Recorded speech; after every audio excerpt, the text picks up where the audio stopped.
Hi guys, this is Tim Queen here live from Singapore, and today we're going to talk about 20 tips for a successful LinkedIn marketing strategy in 2020.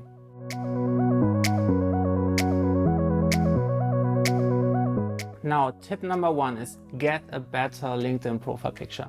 I can't say this often enough. It's so important to have a nice profile picture.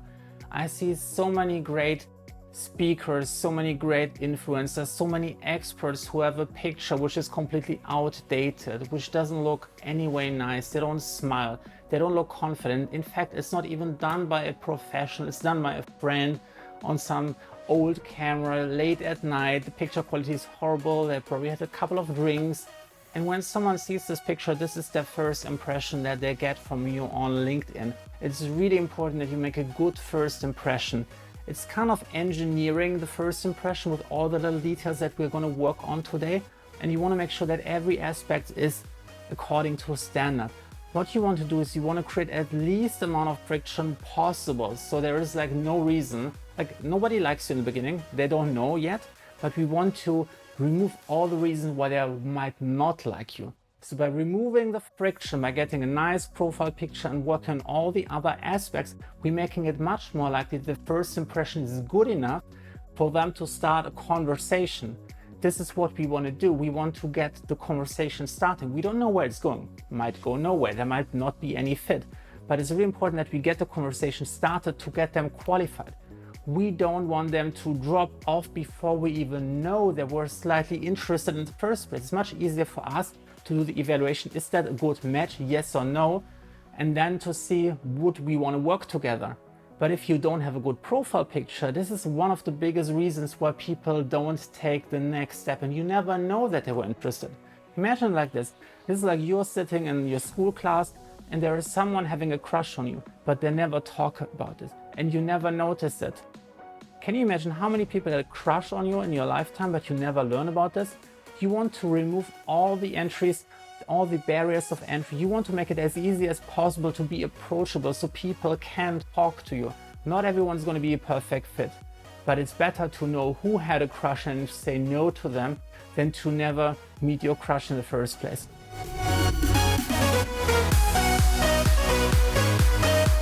Now, tip number two is get a killer LinkedIn headline. This is really important. The headline is right next to your profile picture, below your name, and it tells people the shortest possible story about you. This is how you can catch someone's attention, how you can make sure someone is getting the message. Who are you? Who do you work with? How do you help them? What's the value proposition? You want to compress all of this into one short sentence in your LinkedIn headline. People read it, they look at your picture. If the picture and the headline makes sense to them, they feel you're like looking likable, you're looking competent, confident, and the headline is responding to something like a challenge they're having in their current life, in their business, then this will be the point when they either decide to connect with you, to follow you, to send you a message, to check out your website. So make sure that you're really working on your LinkedIn headline. And if you want to learn more how to write a killer LinkedIn headline, I put here or here, there is an info box which is linking to one of my articles, how to develop a killer LinkedIn headline with over 39 LinkedIn headline formulas. So make sure that you check this link out, form yourself a new headline for 2020.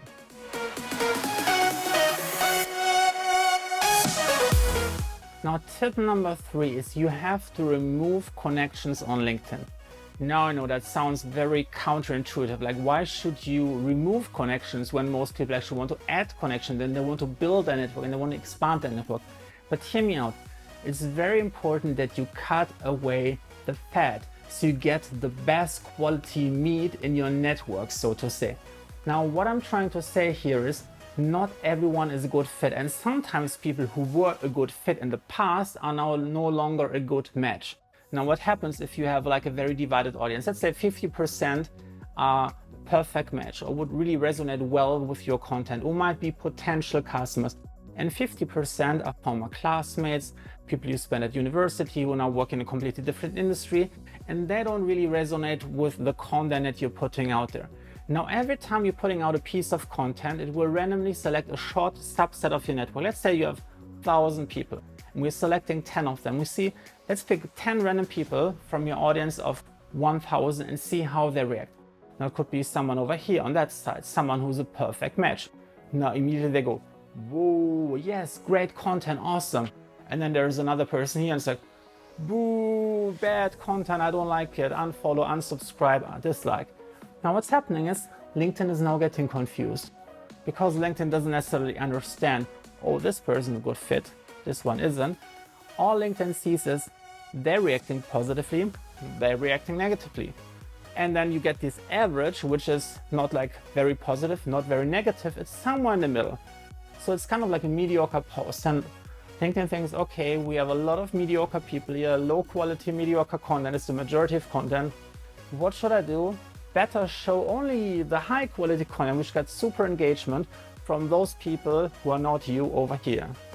And then you're not getting the audience and you're not growing the right network. So it's really important that you remove people from that side who are no longer a good fit. And sometimes that might hurt. You might have to remove your husband or wife, your children, if they don't work in the right industry, disconnect from them. It's nothing personal. It's just using the algorithm the way it's intended to get the most impact on your LinkedIn journey in 2020.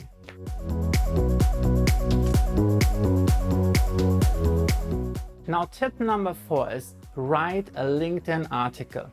LinkedIn has its own publishing platform, very similar to Medium or to WordPress blog. And you have a lot of different functionalities that you can use. You can use different font sizes, you can add media, photos, you can embed YouTube videos, you can embed documents, you can embed links, you can use different formatting, bold, cursive, italic, underline. You can add external links. And LinkedIn articles is a really great way because LinkedIn is rewarding people for keeping people in the platform. So let's say you have a WordPress blog and you're sending people away from LinkedIn. This way LinkedIn wouldn't make any more advertising money on those because now they are gone. But if you keep them in the platform, they can continue to show them ads over and over again. That's why LinkedIn is giving you an advantage if you're using their native article format. It will give you more impressions and more view. You generally get more engagement and you're getting more people to read your content. Now, here's what I recommend. Obviously, you still want to build your articles on your website, but you should have at least one article on LinkedIn itself, or every once in a while, republish one of your articles on your website and bring this back to LinkedIn. Take the best content and then link back to articles on your own website so you can use the LinkedIn article platform to get more people to read it, but then you're interlinking content which is hosted on your own website. So you're siphoning the content from the newsfeed to your native LinkedIn article back to your website. And that's the best way how you can use articles to grow your own audience on your own website, by taking full advantage of the algorithm.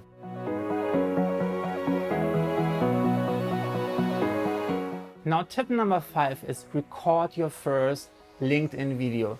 LinkedIn video is really powerful just because there are not many people doing this.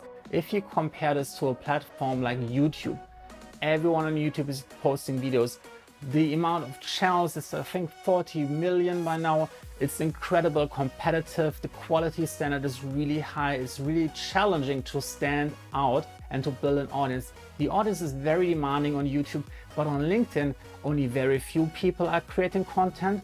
The overall quality by most of those content creators is quite low, meaning it's quite easy. You don't have to be the best of the best of the best. You can just be a little bit better than everyone else. And suddenly your content is standing out. Not many people are doing it.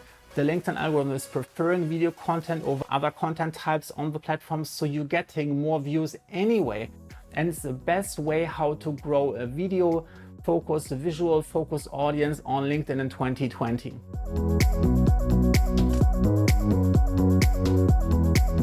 Now, tip number 6 is share a post on LinkedIn. What's the difference between an article and a post? Now, an article is something where you can use a lot of rich text formatting. You can embed media, you can use formatting, different headlines, bold, cursive, underlined, images, videos. While a post is something, it's more like a status update on Facebook. It's very limited in the number of characters. You can add about 1,300 characters.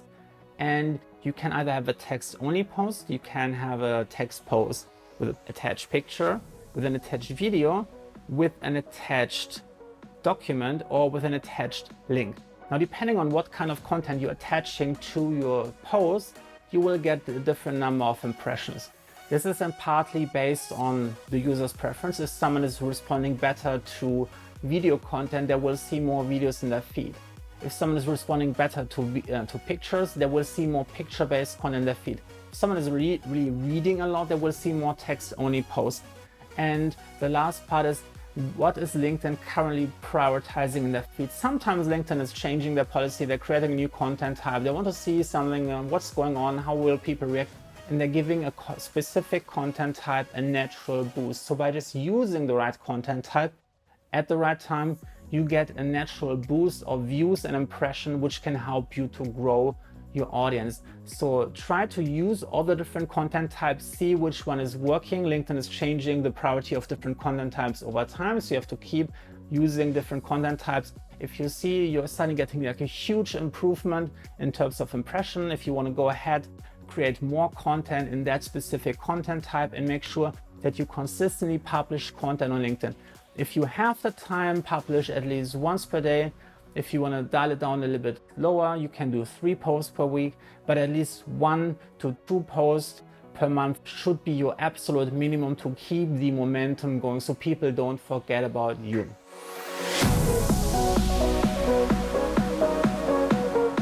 Tip number 7, switch your LinkedIn profile from a connection-focused profile to a follower profile. Now, what do I mean by that? Now, by default, you will have a connection-focused profile, meaning when someone is visiting your profile, the blue big button, the main call to action on your profile is connect. Send your connection request. Now, what happens if someone is clicking this connection request? You will receive a message, someone wants to contact with you, and the moment you accept it, the person can send you messages. Now, why is that a bad idea? Because as you get popular, a lot of people have random questions for you, and you will not see the important messages anymore because you're cluttered, because you're receiving so many daily messages. Sometimes I'm receiving like 10 to 100 messages from different people, and it's really challenging to keep track of all the messages because you only see maybe 5 top messages in the feed, and then you have to scroll and it's really slow. So you want to make sure that you keep this maintainable so you can actually only receiving messages from people you actually care about, or people who might be potential customers or are current customers or former customers. You want to keep your network as neat and tidy as possible. So what you have to do is you have to switch your connection-based profile to a follow profile. Now, a follow profile, on the other hand, the default buttons will switch from connect to follow. Now, when you have connections, you can only have 30,000 connections, but you can an infinite number of people who follow you. Now, when someone follows you, they still get all of your content in their newsfeed. It doesn't matter. They get the same amount of content every day as someone who is a direct connections, but they can't send you messages. Now, what does it do? It creates a barrier of entry. Now, if someone can't send you a direct message, what do they have to do? They have to either pay for an email, or they have to read your profile to find your contact information. Maybe you have a contact form on your website, which is your preferred point of contact, or they have to start engaging in terms of comments. Now, this little friction that you're introducing here is really helping you to qualify the people. Those who are really serious, they will still find a way to get in touch with you.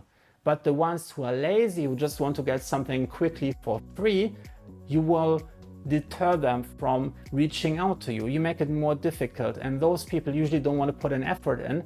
But the people who are willing, who have a real pain point, who have the potential to become a great potential customer of you, they will take the extra work, and this will help you. The connection requests you will get, those will be much higher quality, and you are much more better off. Your newsfeed will be cleaner, your inbox will be cleaner, you will get more quality messages, and it's much better maintainable in the long run.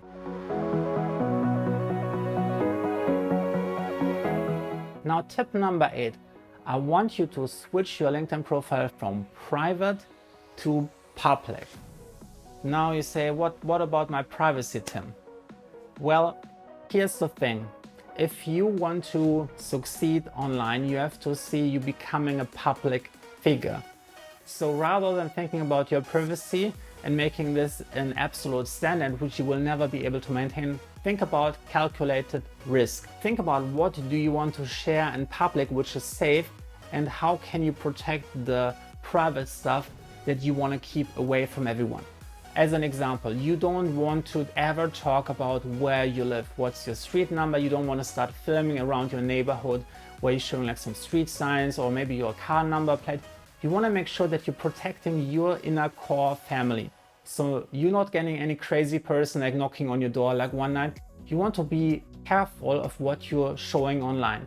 Now, showing your picture, being really mindful about what you're writing in your post description, in your articles, in your LinkedIn profile. This will allow you to only focus on safe stuff. You don't want to put anything personal inside. Think about whatever you're putting out online can be seen by anyone, might be seen by a crazy person.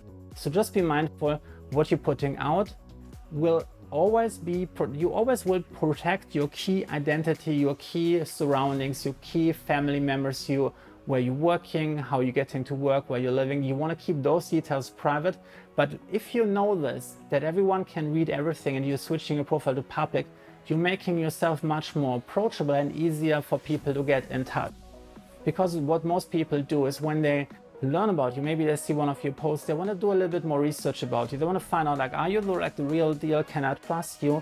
And if they can't do any research, if they don't find any information about you, they feel uneasy. It's like, I wish I knew someone who could tell me if this is like a legit person or someone who's like really bad. So, but if they don't have this person, this is obviously the best way when someone can make a personal recommendation. But if they don't have that, they have to do some research. They want to Google you. They want to check out your LinkedIn profile. So you have to give them something for them to do their own research so they feel comfortable enough, or at least like comfortable enough to take the next step.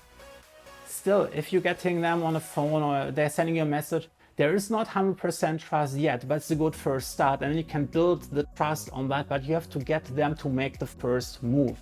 This is really important, and by having a public profile, I'm carefully thinking about like, what do you want to show to the world? What do you want to tell them? What's your story that is safe and is protecting your core information bits that you don't want to share? You make it easy for people to build enough trust to take the first step while still protecting the things that actually matter.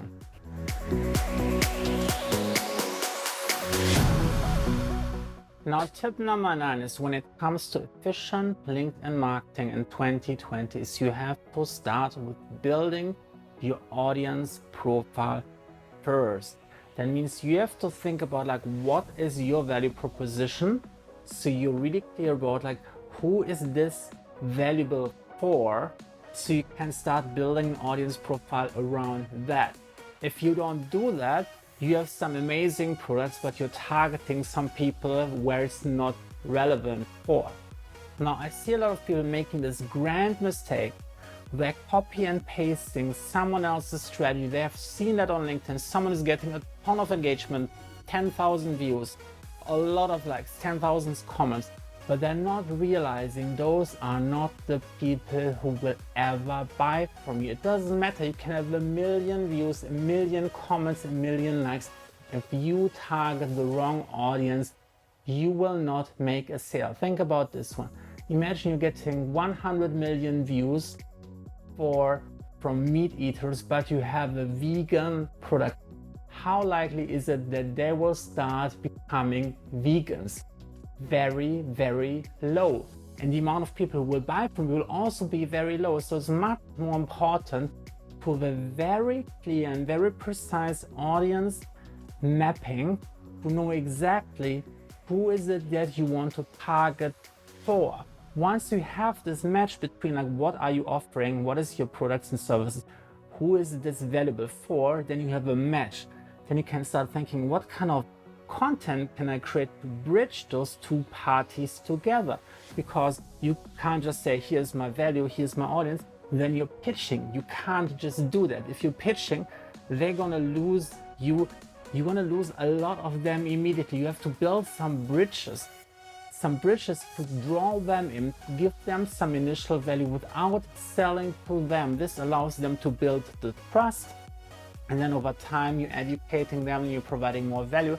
The trust increases, and then you can weave this into some little bit of like sales presentation. And if they already have the trust, it's much easier for them to transition from being a spectator to becoming a customer.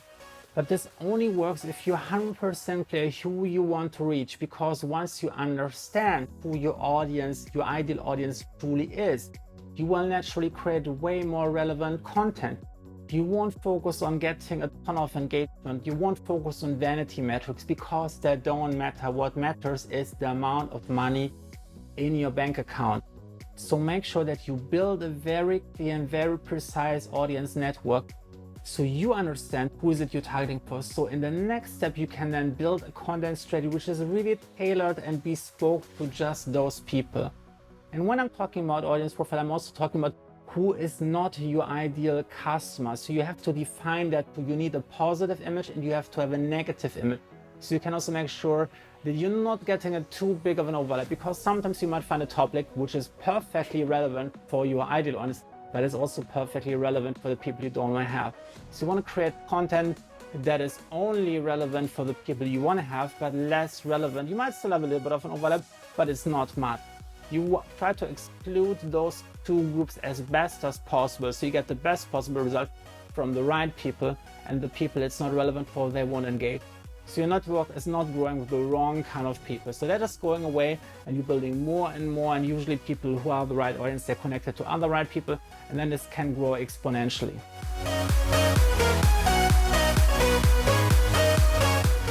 Now, step number 10 is you have to build your network. You have to start adding new connections. When you want to connect to customers, to former customers, or more precisely to former great customers, to people who would be ideal new customers, you want to be like at most one step away from your ideal prospect. This is the audience you want to build. You want to add more people actively. You want to check out your comments, look out for your ideal audience profile, look out if you're getting the right clues, if they're commenting, if they're sending you messages. Add them on LinkedIn, so you're growing your network with just the right people who are most likely to get the most amount of value from, who are most likely to become a customer, most likely fitting and matching all the different check marks, so you make it much more likely that one of them is converting into a high quality customer.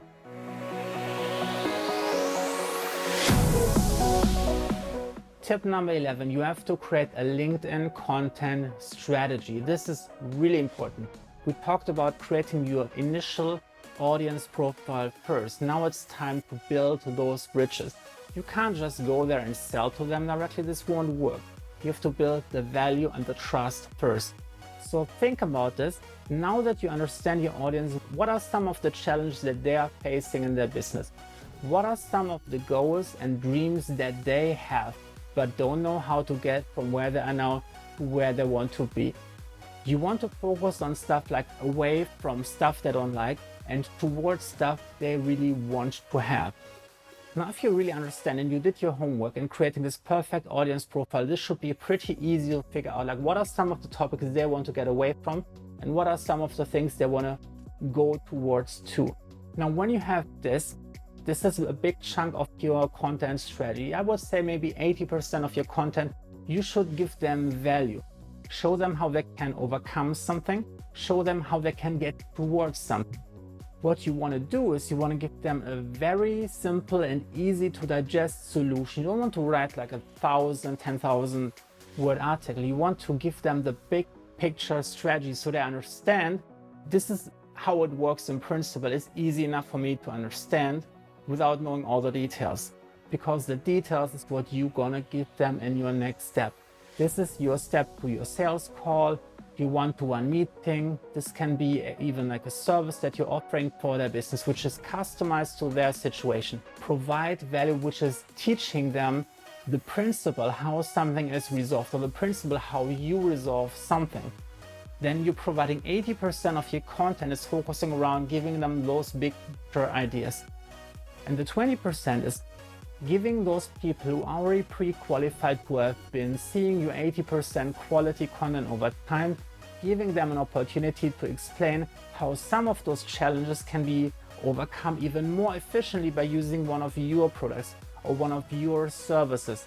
So you're like matching, you're not doing 100% sales call, you're still giving value, but you're showing how this can be combined with something of yourself.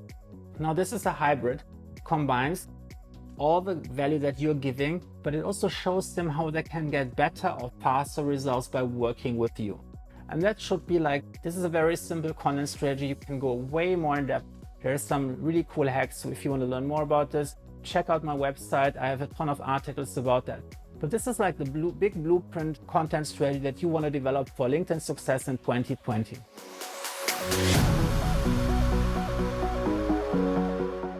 Now, tip number 12 is mix your content types. We talked a little bit about this earlier on. There are different people with different preferences. Some people like to read. Some people are very visual. They like to look at pictures, or they like to look at videos.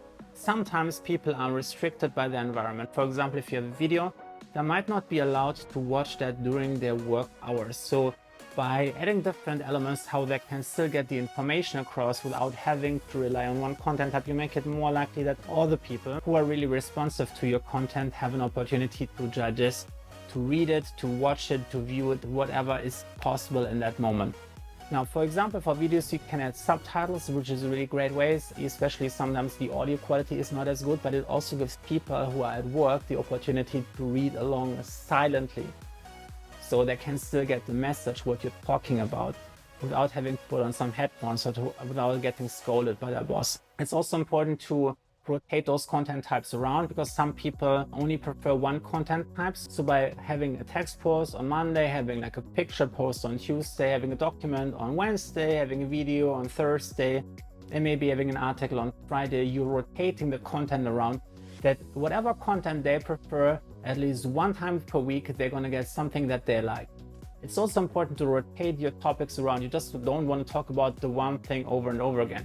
It's important to have a mix of all the different things, all the different challenges that you are able to help them, all the different goals that you can help them to achieve, all the different ways how they can use one of your products or services to get there faster or in a better way, so people don't get bored. That's really important. You don't want to bore your audience by doing something repetitively over and over again. So people always feel there's something new to learn. So by conditioning them that whatever you're posting, there's always something different, you always keep it interesting and make sure that they continue reading and watching your stuff on a daily basis.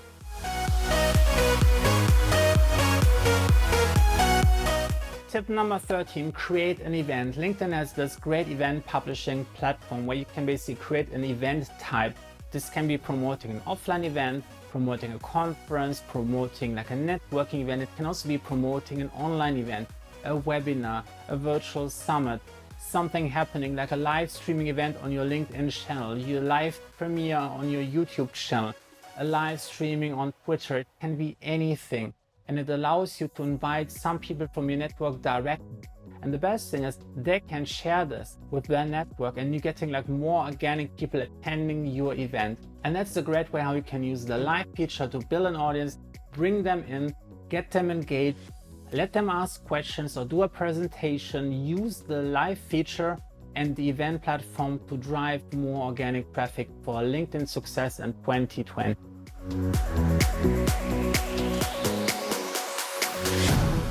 Now, tip number 14 is you have to reject connection requests. Now, we'll notice you already switched your profile to a follower profile, but you're still going to find the people who figure out the way how to do the 3 extra clicks to send you a connection request anyway. This can feel very odd. Nobody likes to say no, at least most people don't. And they feel very guilty if they see someone is sending a connection request. Wouldn't it be rude to reject this?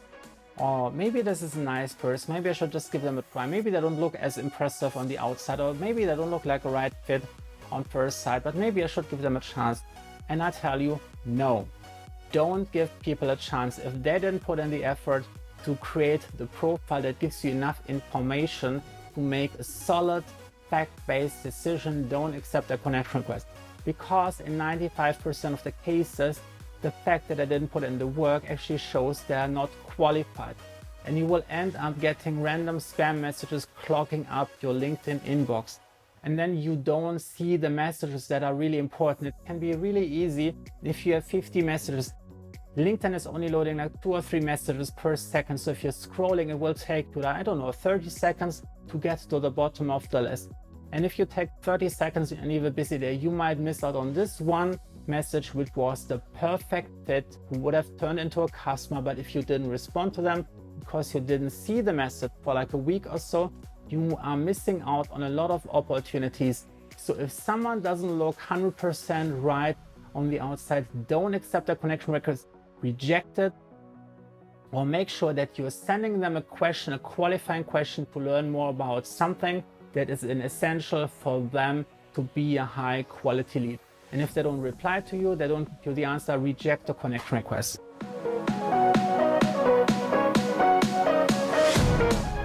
Now, tip number 15, add media to your LinkedIn profile.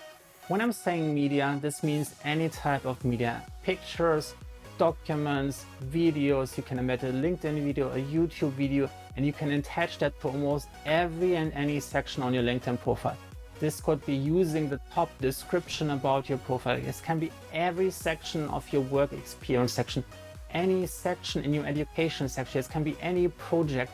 And what happens if you're attaching media to each of the sections, you're getting a little preview image, and you can use that to your benefit to draw someone's attention to a specific section. Sometimes people just scan, they're just like blurring everything out. Everything looks like blurred out, and they're just like walking around like a zombie looking for something to pay attention.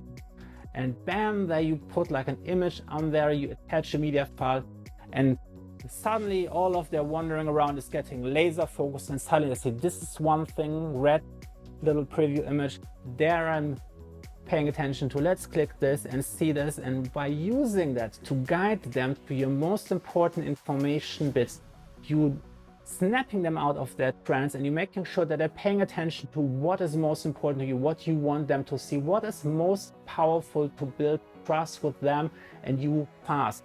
Use media in every section of your profile. Make sure that you frequently review your media. Make sure that it's still relevant. If you have something that wasn't performing as well, take it out, take something like a new piece of content worked really well and attach that to your profile.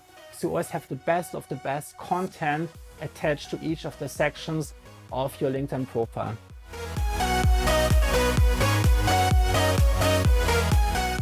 Tip number 16, join a LinkedIn mastermind group. If you have a group of like-minded individuals who are working on the same goal, preferably in different industries so there is no competition, meet up with them, talk to them, create a WhatsApp group, a Skype group, a LinkedIn group, or a group chat, and exchange information. What worked for you? What did you learn from each other? So there is really no competition between each other. So what I don't recommend is to create like a group with all the people in your networking, because then you get like people wanting to hold back because they perceive you as their competition. So by having people from different industries, it's much easier to build the trust and to be open and to exchange information, to learn from each other what's really working. Now, sometimes it can be difficult to find a mastermind group. That might also be an interesting thing for you to think about if you want to find a LinkedIn coach who maybe has a weekly or monthly meeting with you to review your strategy and to give you some more feedback on what you can do to grow faster and to get better results over time.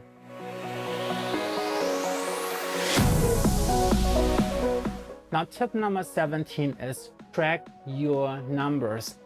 You don't want to do random stuff. You want to see this as a game of chess, and you want to learn this really quickly. And the best way how you can learn this is by tracking your numbers, writing down what did you do, when did you publish a piece of content, what was the piece of content about, what was the publishing time, what was your key strategy that you applied to this one post, and then seeing how well it performed.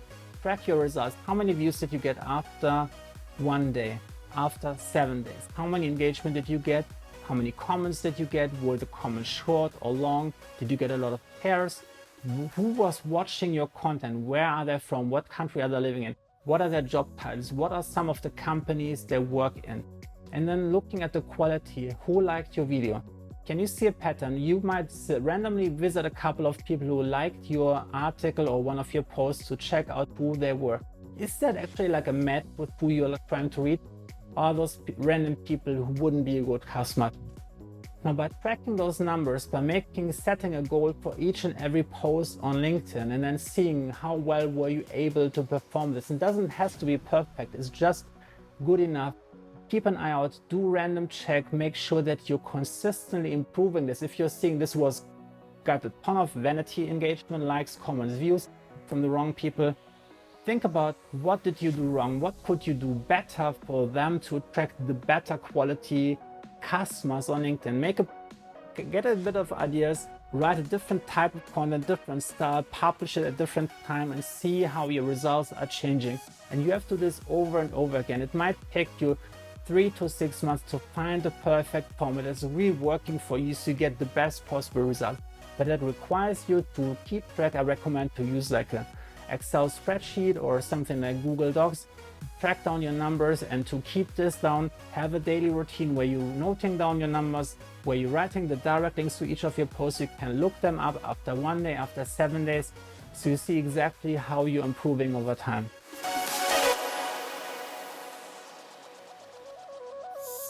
Tip number 18, personalize your LinkedIn invitation request. This is so important. I don't know how many times I can say this. Oftentimes people use some kind of automation tool to send a randomized, templated, scripted message request to some people, and usually sounds something along the lines of this, like hi, and then it pulls out the first name field from your profile. Hi, first name, I noticed, and it can pull out some random information from your profile, normally the number of mutual connections. I noticed we have 632 mutual connections, and I thought this was a great reason for reaching out. Why? Why was that a great reason? Or it's something, oh, I noticed you are having this role title at company name, and I thought we would benefit from connecting with each other. Do you know how many messages are sounding like this? It's 99% of the messages, and most people who have been long enough on LinkedIn, they know, oh, this is one of those automated messages, so they don't take it seriously. Oftentimes they will reject your connection request, and then you are not able to connect with them again. And you're losing out on connecting with a ton of really great people who might have become perfect customers. Now here's the secret. You want to personalize your connection request message. And here's what you want to communicate. You want to show them that this is not automated. That's your key objective. Writing them a message, the message doesn't really matter that much, but it matters that they know this is personalized. This is not scripted. A computer would never have been able to write this. Now, how can you do this? By doing a little bit of research. Check out the LinkedIn profile. Read a bit about all the different sections of your profile until you find something interesting, something you can relate to, or something overlapping with your story. Read all of their content. Did they publish some articles? Did they publish a video, a text post? Read the content. Find something interesting to you. Check out their website. Google them. Find some bit of information that's interesting and relevant to you by you actually caring about something, or if you're genuinely impressed or you like something about this person, this is the perfect thing to use to mention in your message. Now, an automation script will never be able to do this amount of research should by just mentioning a key things early on in the first 2 to 3 sentences, preferably in a positive manner. You saw something, maybe you saw them on a podcast, you checked out their website, you were really interested about this specific thing, or you watched one of their videos and you really liked what they said about this topic, and then adding maybe something additional to provide value there and then. Key thing, you don't want to sell. You just want to highlight you did your research, here's something of value to give, and you are communicating, hey, I want to make the first step. Do you want to take off? Here's the ball, do you want to throw it back to me? And you don't want to sell them. You don't want to take the ball and smash it in their face and getting knocked over. You want to start like a small, easy game. The ball, you throw them the ball, they throw it back, you throw it again. It's a game. It's not like you beating them. It's not you selling them. It's not like you winning against them. It's starting a conversation. This is your key element, and you're starting this the best way possible by using a personalized connection request on LinkedIn.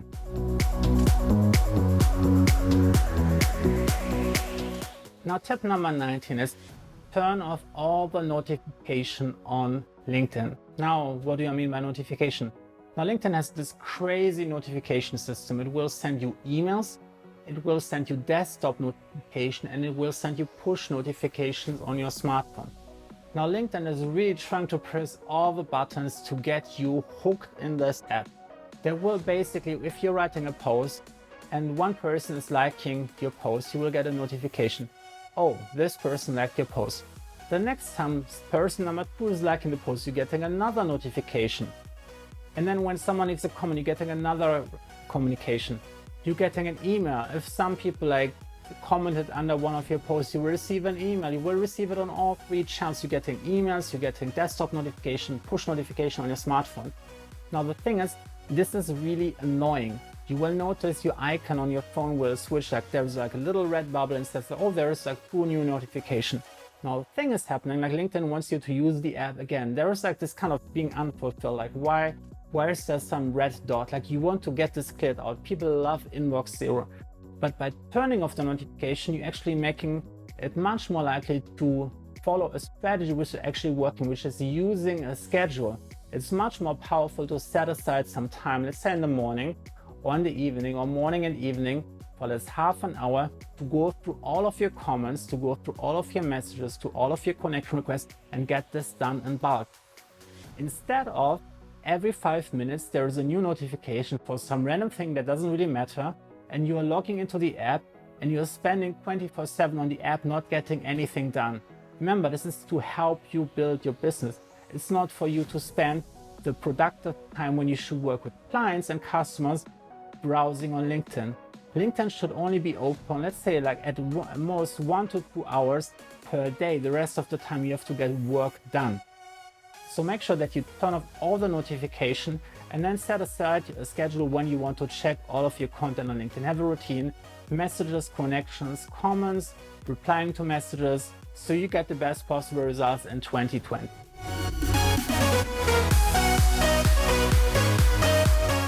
Now, tip number 20, I want you to think about the core principle of success on LinkedIn, and that's thinking about value first. And whatever you're doing, you're always starting by giving someone value, and then you're seeing if they throw the value back. Now, some people are selfish. They will just take the value and then disappear and not give you anything back. But it's a great way for you to qualify them as well. If you're giving out value and nothing is coming back, you know there is not a good.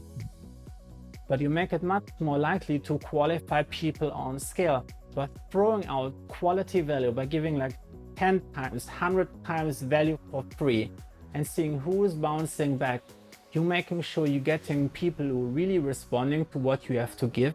You're qualifying the people by giving something specific that's only useful for an ideal customer, to making sure whatever you're throwing out there, if the person is coming back, they are most likely to be a perfect customer. So that saves you a ton of time in the long run. And it's also a great way to build your reputation, to build up trust with lots of people on scale. So you're getting like more qualified leads over time without you having to put in more work. Now let me know in the comments which one of the 20 tips did resonate the most with you, and make sure that you subscribe and turn the notification bell on to get my next video about LinkedIn marketing in 2020 and beyond.